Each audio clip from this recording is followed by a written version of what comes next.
ठीक है, तो अब आते हैं तो टूल वेयर पे। टूल वेयर का जो टूल है वो उसमें टूटना फूटना। और टूल वेयर और फेलियर में भी occur due to cracking of chip, cracking at the cutting edge. Cutting edge जो होता है ऐसे ऐसे उस पर थोड़ा सा क्रैकिंग आना थर्मल स्ट्रेस की वजह से। Chipping of the cutting as ना, छोटे छोटे बाहर चिप्स आ जाना होता है ना, घिस जाता है तो फिर चिप्स आ जाता है, इसकी वजह से होता है tool wear. Plastic deformation of the cutting edge पे प्लास्टिक डिफॉर्मेशन भी होता है। और फिर आता है फ्लैंक एंड क्रैटर वेयर। तो फ्लैंक वेयर क्या होता है? फ्लैंक वेयर ये होता है कि ये जो तुम्हारा क्या कहते हैं इसको, ये जो तुम्हारा वो आता है टूल वेयरिंग आता है, ये कहाँ पे आता है? ये आता है mainly on the nose part, mainly on the nose part, ठीक है, फ्रंट लिप फेस पे। तो देखो ये होता है टूल, ऐसे रहता है टूल। तो फ्लैंक वेयर क्या आता है? नीचे की तरफ ये जो नोज पार्ट है ना, ये यहाँ पे आता है नीचे, जब वर्क पीस जा रहा होता है ना डायरेक्शन में उसके बाद।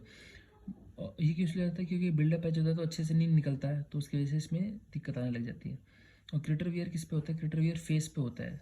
किस पे होता है? फेस। देखो crater wear usually machine brittle material पे होता है, ठीक है, usually found while machining brittle material, it's occur mainly due to diffusion of metal, it lead to increase the cutting temperature, weakness of tool, friction cutting, ये सब friction वगैरह किया जा सकता है। The crater wear occur mainly on the face of cutting tool at a source distance from cutting edge only. मतलब cutting edge तो ये होता है कि इससे छोटे से दूर पे कटिंग एज साइड में होता है ना, तो उसके ये इसमें वो बीच में आता है, ये फेस पे होता है, ठीक है। तो ये था हमारा क्रेटर वियर, और क्रेटर वियर था ये हमारा। और इसी के साथ साथ हमारा कौन सा था? ये फ्लैंक वियर, फ्लैंक वियर और कटिंग वियर, ठीक है। फ्लैंक वियर नाम से पता चल रहा है, पर इसमें नोज